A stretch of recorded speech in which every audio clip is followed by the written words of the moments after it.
Bejeweled from SRM PopCap Games is a classic game we all know where you have to match 3 or more of a certain type of object. In Bejeweled's case it's gems. As you can see here, the demo just plays if you leave it on the menu for a while. Also the top scores will cycle through. Now there's a few game modes in the game. You've got easy, timed, and also a continuous mode which is accessible through the menu at the top there. For the moment I'm just going to hop into the easy game, which is just the standard game of Bejeweled. So you're presented with a grid of gems, and the primary goal of it is, as I said, to match 3 or more of the same object. So here, start at the bottom here, you've got a purple one there. So there's a few different ways you can do this. You either click on the one you want to move, then click where you want to move it, or you can just click and drag. So just different control methods there. Around the edge you can customize the interface a bit. You can have the time and battery life in the corner. You've got the score meter, which will always be there, as well as the bonus meter down the bottom. Now you'll see that as I create the combos here of 3 or more, the bonus meter will increase. Now when they get to the top, you'll be able to get even more points, so you want to try and create as many combos as possible, then you get even more score. So I'll just show you the other game mode. Just hop back out to the menu using the abandon command on the menu. So the time mode is more of an action-oriented game. You can see here, instead of the bonus meter, you now got the time meter at the bottom, and this is actually ticking down now. And as you guess, the only way to keep it up is to create combos.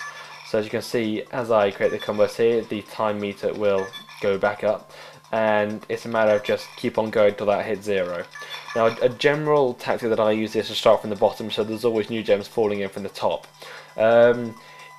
You will eventually run out of combos, which will mean game over if you play the easy or time mode. However, if you go to the continuous mode, which is accessible through the menu at the top here, it's the same rules apply, except that there'll always be matches for you to make, so you'll never run out of matches. So you just keep on going, keep on getting a score, and it's just a matter of just, you know, if you've got 5 or 10 minutes spare, this might be just an easy mode for you to get into just really quickly, where you don't have to worry about any, you know, like the time counting down and such.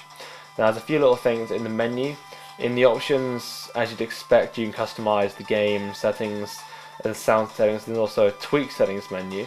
Just in the top one here you can change the speed of the game as well as how the gems look. If I just switch to standard here, you'll notice that they're a lot more basic.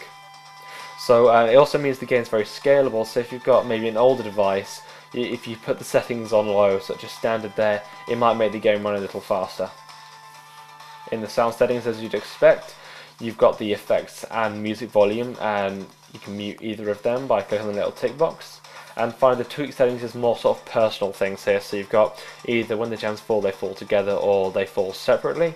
Economy mode means there'll be less shiny effects and such, so again, might be able to save battery life and run on slower devices there. Choose to have if you have the gem landing noise, and also if you've got the time countdown, which affects the timed game mode, where the time meter's going down, and as it gets low you'll be able to hear that, so you know you're running pretty low. So that was a video overview of Bejeweled from Astro and PopCap Games.